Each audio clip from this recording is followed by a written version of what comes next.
I want to speak from my heart regarding the attempted assassination on Donald J. Trump. I don't think that it was unpredictable that they would attempt it. First of all, they've gone after him with lawfare. They've tried to bankrupt him. They overturned laws in New York and allowed E. Jean Carroll to lay allegations of something that took place 30 years ago when she couldn't even remember the date, when she got so many things wrong. They've done everything they can to derail Trump's presidency. And maybe out of options, they decided that they would attempt to assassinate him. Now, I don't know for sure that this is a deep state operation. I will tell you that a man was interviewed by the BBC and told them that we noticed a guy crawling, bear crawling up the roof of the building beside us, 50 feet away from us. So we're standing there, we're pointing at the guy crawling up the roof. And he had a gun, right? He had a rifle. We could clearly see him with a rifle, absolutely. We're pointing at him. The police are down there running around on the ground. We're like, hey man, there's a guy on the roof with a rifle. And the police were like, huh, what? Like they didn't know what was going on. We're like, hey, right here on the roof, we can see him from right here. We see him. He's crawling. And next thing you know, I'm thinking to myself, why is Trump still speaking? Why have they not pulled him off the stage? I'm standing there pointing at him for, 2 or 3 minutes. Secret Service is looking at us from the top of the barn. I'm pointing at that roof, just standing there like this. And next thing you know, 5 shots ring out. So you're certain that the shots came from that guy on the roof? 100%. That it was several seconds that this man was allowed to get off shots instead of preemptively taking him out. And furthermore, that those buildings were apparently in the line of sight in an obvious place to attempt to take the life of the president. Thank God that Donald Trump survived. Unfortunately, 2 people, one of which has passed and one who is fighting for their lives, was shot.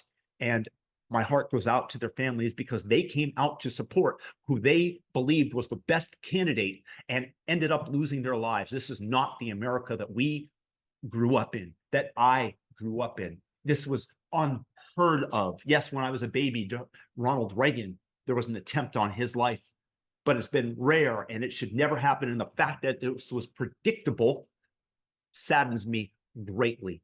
And now we have to take apart those people that enabled this. I'm talking about everything from the media that told you over and over again that Trump was Hitler. And what do you do if you have a baby Hitler? You kill baby Hitler, right? And this is adult Hitler who's about to destroy our democracy. No, the people that are destroying the democracy are those who are so ardently against Donald Trump that resort to vicious, slanderous lies like the Fine People hoax, which divides our nation dramatically, telling you even during the debate. What got me involved to run in the first place after my son had died, I decided in Iraq, because of Iraq, I said I wasn't going to run again until I saw what happened in Charlottesville, Virginia.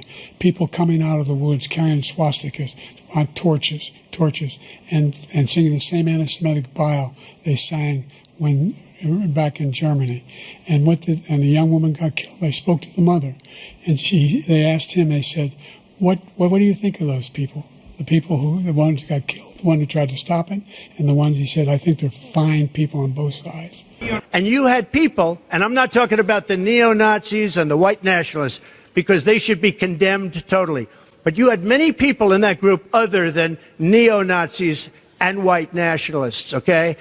These are the lies that are being perpetrated on the American public, at the world at large, so that a certain small segment of the population can maintain their control over the purse strings and decide where the honeypot of American taxpayer money and printed dollars will go to, who enrich themselves on the back of the American working class. And this is what Donald Trump is fighting. This is why many people support him, yet they want to propagandize the public such that they turn a blind eye to the reality of the theft because they have a demon who they have readily and framed in the media as such, who is much more apparent and visible, while underneath the table, the magician keeps you distracted over here as he pilfers that honey from that honeypot of taxpayer money this high. I'm absolutely disgusted with what took place. And for all the people that said, oh my gosh, if only he had better aim. Oh, shucks, too bad. A pox on thee. May we deport you to North Korea, where you can experience what actual socialism is like.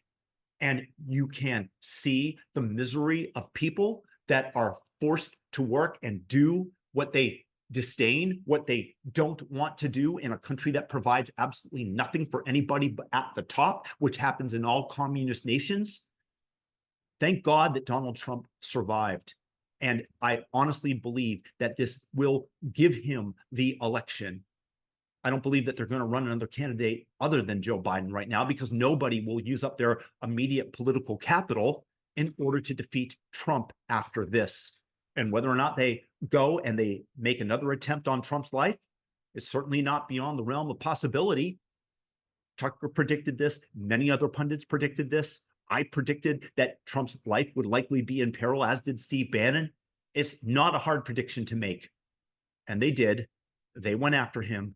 Thank God that they missed. And I'm so sorry for the two people that lost their lives, or the one person who's fighting for their life right now.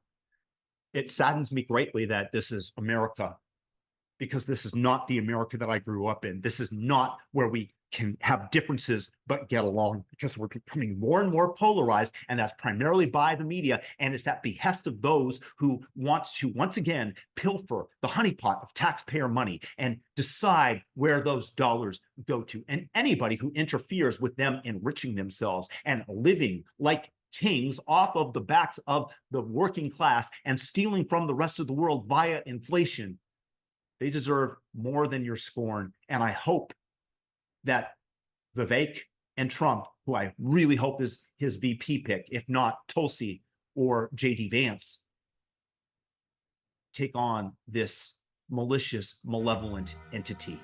Thank God that Donald Trump survived. What a sad day for our nation.